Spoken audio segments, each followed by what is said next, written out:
Imagina. Tô incomodando? Não. Lucas beija bem, mas o Rodrigo é tão melhor. O que você falou, Célia? O que, eu? Eu não falei nada. Que safada. Cantando de galo na minha cozinha. Eu tenho que fazer alguma coisa. Será que ele escuta os pensamentos dos outros mesmo? Bom, se ele estiver escutando, ele vai ficar sabendo agora. Tá ouvindo, manezão?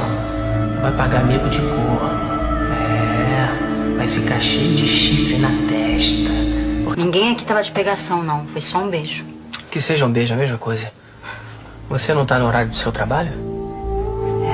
Mas você podia me agarrar à vontade, na hora que fosse, né, Rodrigo?